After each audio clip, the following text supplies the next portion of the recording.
Ouço Deus no murmúrio das águas dos rios.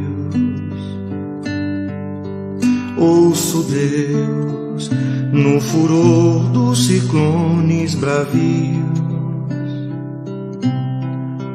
Ouço Deus no cantar matinais dos pardais. Ouço Deus no lamento de pobres mortais. Vejo Deus nas estrelas perenes de luz. Vejo Deus no esplendor que a alvorada traduz. Vejo Deus no suave perfume da flor. Vejo Deus no adeus, companheiro da dor.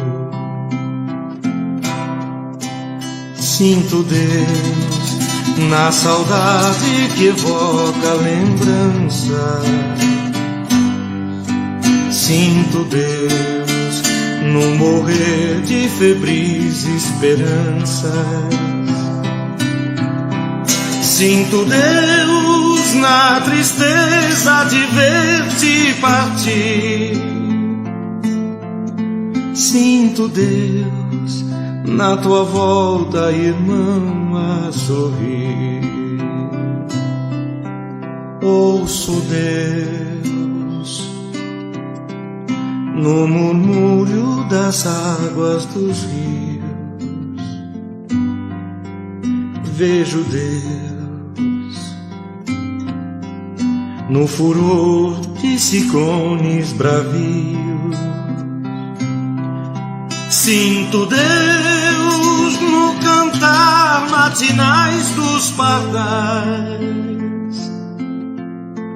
Ouço Deus no lamento de pobres mortais.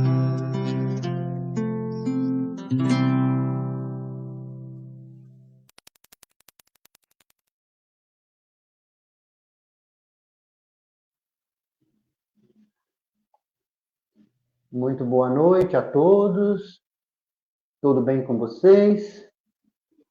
Que a paz do Mestre Jesus esteja em nossos corações agora e sempre. Mais uma terça-feira aqui, de estudos do Evangelho de Jesus, esse Evangelho maravilhoso.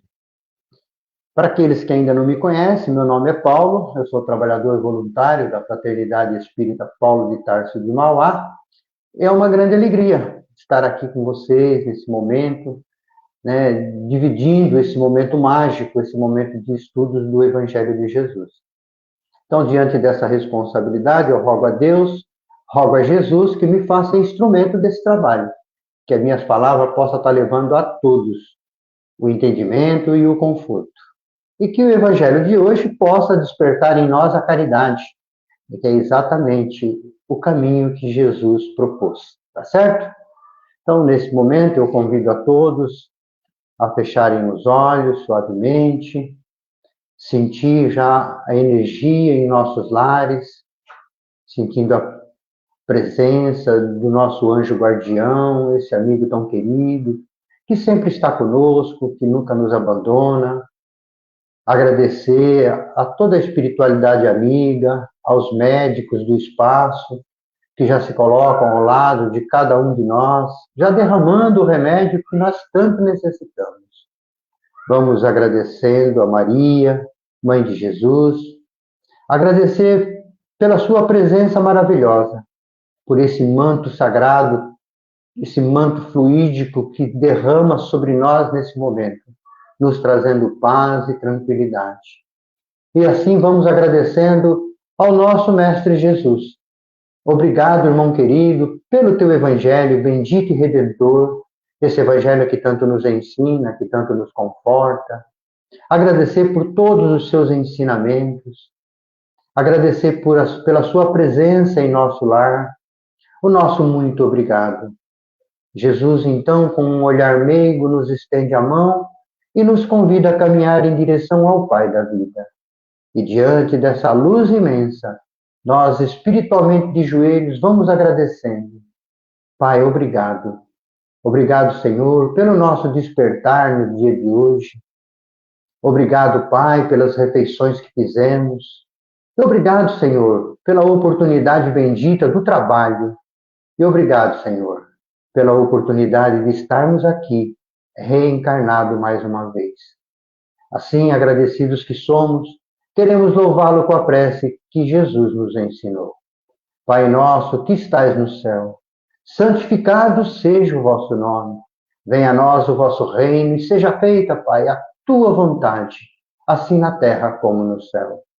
O pão nosso de cada dia dai-nos hoje. Perdoa, Pai, as nossas ofensas, na medida que nós perdoamos os nossos ofensores. E não nos deixe, meu Pai, cair em novas tentações. E nos livre sempre de todo o mal. Senhor, é teu o poder, o reino e a glória, para todos sempre.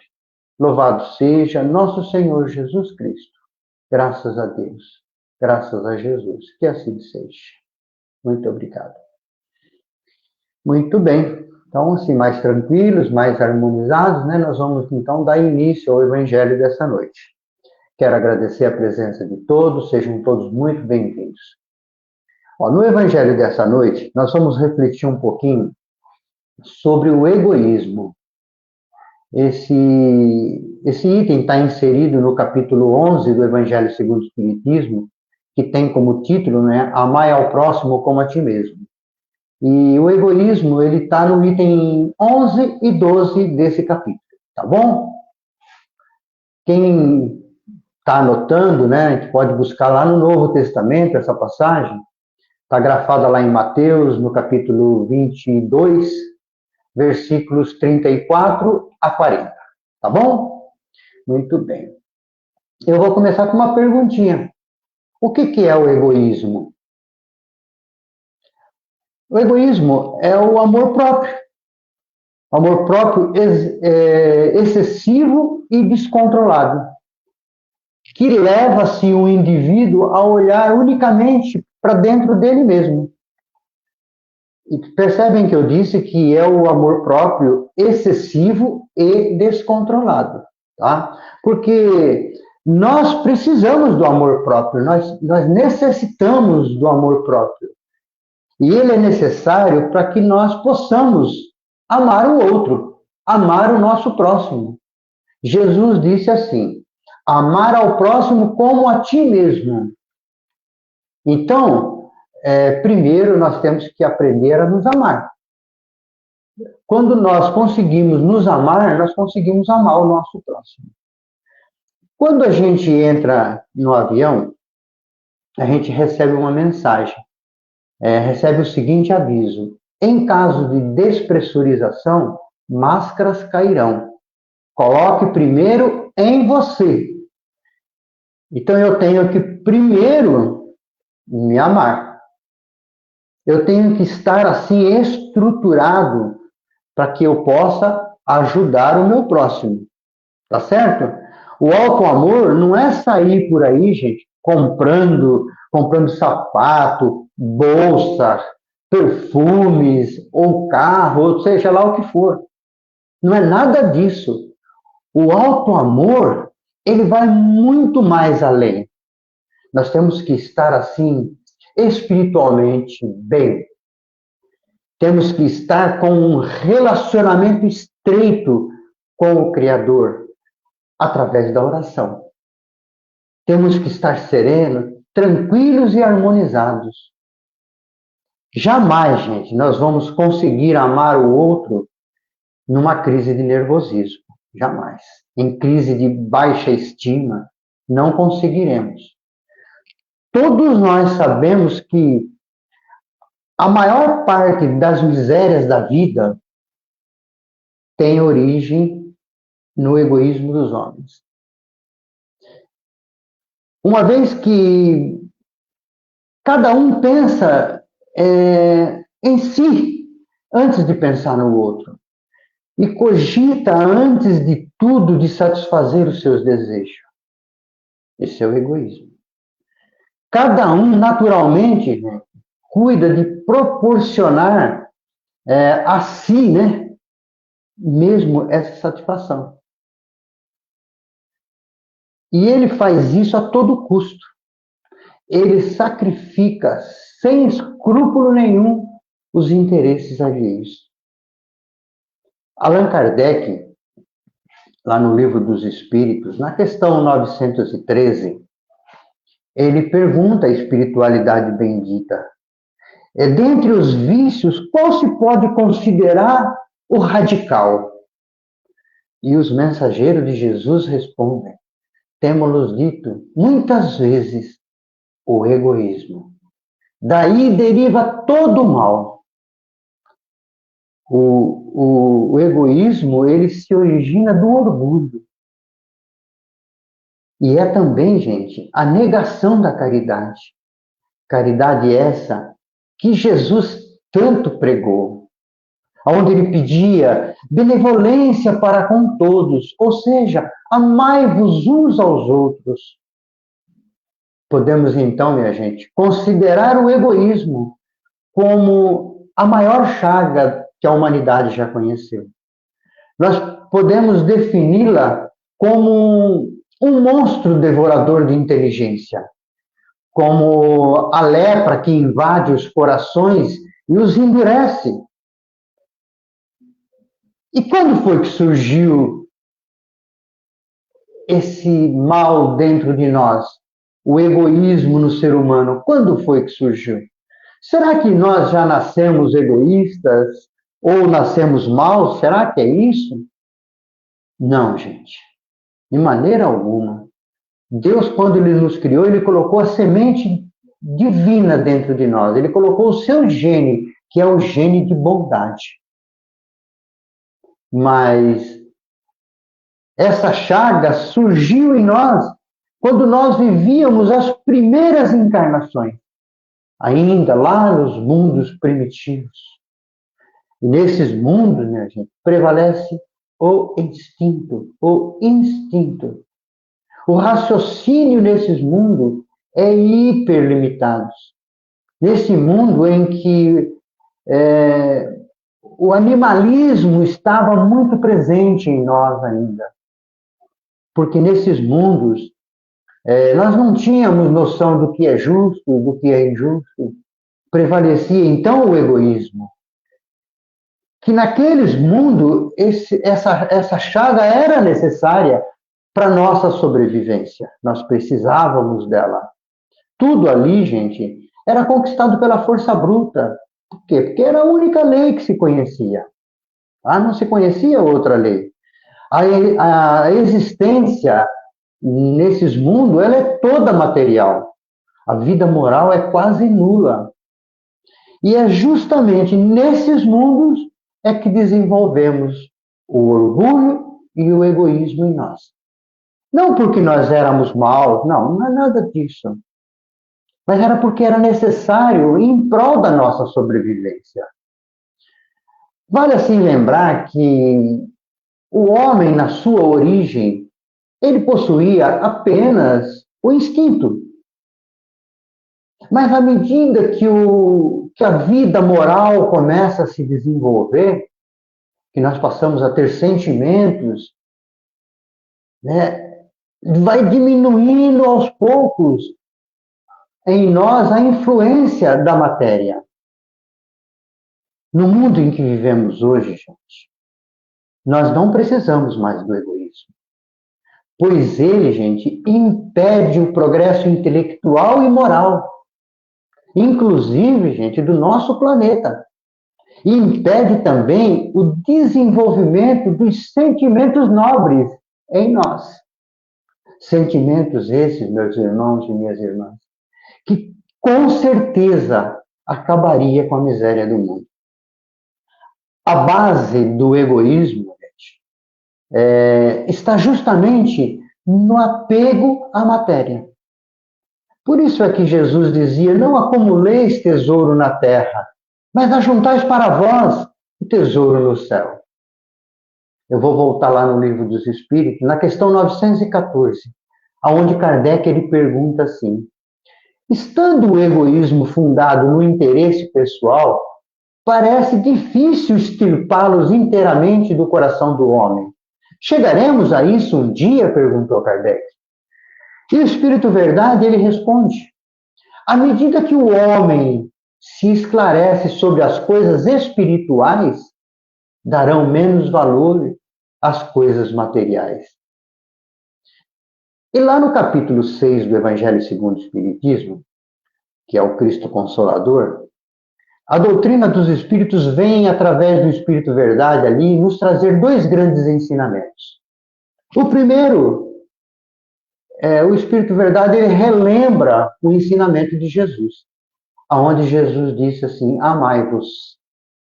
E no segundo ensinamento, ele vem nos dizer: instruir-vos, ou seja, buscar o conhecimento. No primeiro mandamento, ele fala da evolução moral. Evolução essa que pertence ao domínio do espírito, da mente, da consciência, que pertence à parte da filosofia, que estabelece regras e conduta fundadas na noção do bem e do mal.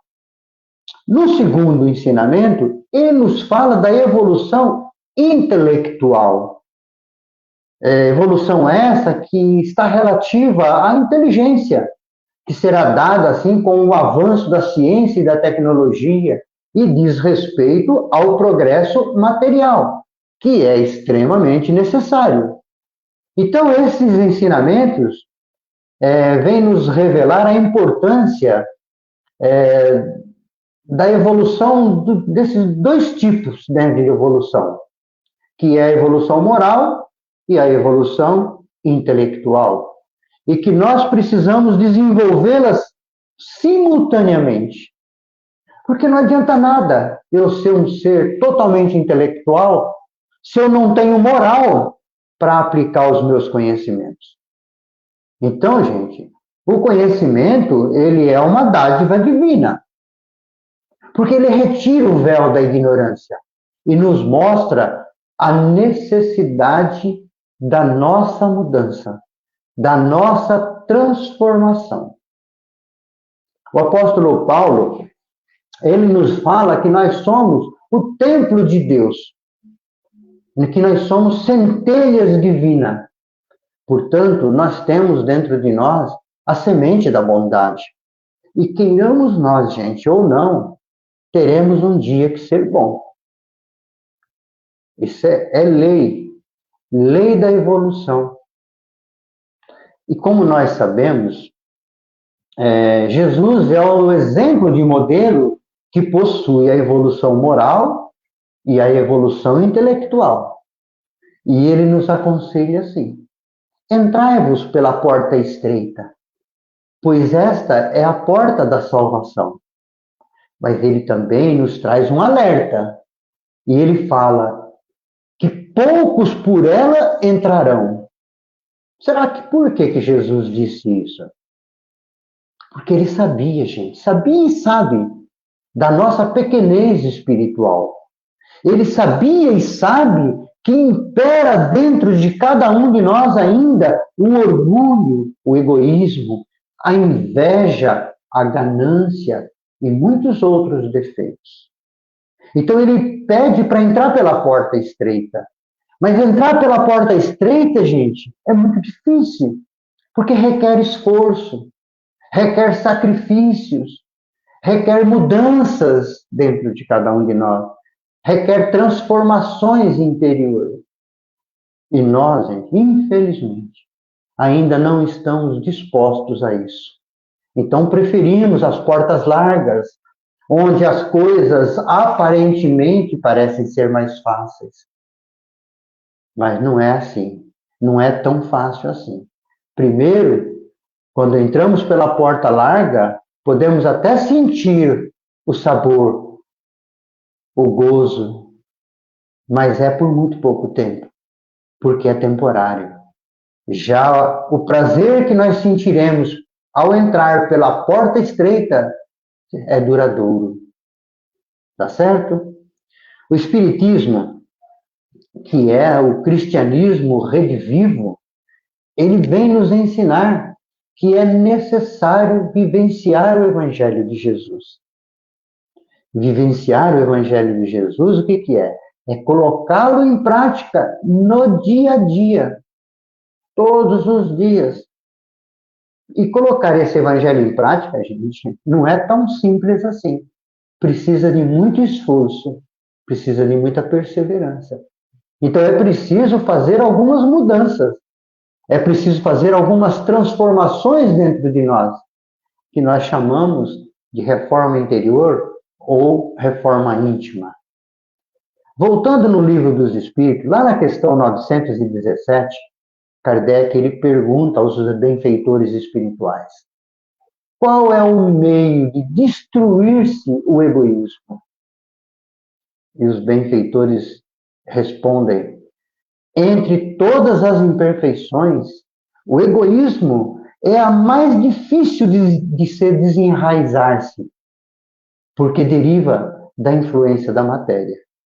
O homem ainda está muito próximo da sua origem, mas o egoísmo se enfraquecerá à proporção que a vida moral for ganhando predominância sobre a vida material. Disse então Jesus assim: eu sou a luz do mundo. Quem me segue não andará nas trevas, mas terá a luz da vida, ele disse. A moral dos espíritos superiores, como a do Cristo, por exemplo, nos ensina que o egoísmo, o orgulho, a inveja, a ganância, entre outros defeitos, são defeitos que nos aproximam da natureza animal, prendendo-nos então à matéria. Já os sentimentos nobres, como o perdão, como a paciência, a misericórdia, a compaixão, são virtudes que nos aproximam da espiritualidade. Eles nos dizem que o homem, quando já neste mundo consegue se desligar da matéria, ele se aproxima da natureza espiritual. Então, gente, que nós possamos, assim, caminhar na luz de Jesus, aprender com ele e principalmente com o seu Evangelho, a produzir a nossa própria luz. Que possamos projetar essa luz em benefício do nosso semelhante. Esse é o caminho.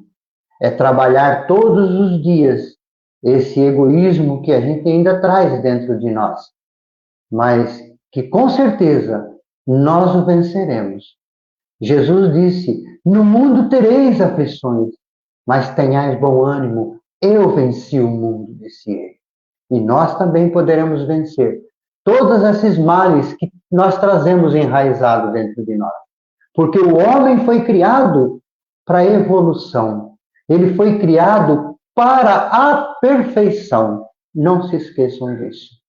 Tá? Então, que nós possamos trabalhar isso todos os dias, mesmo que com muito sacrifício, que nós possamos eliminar esse mal que temos dentro de nós, aos poucos. Tá bom?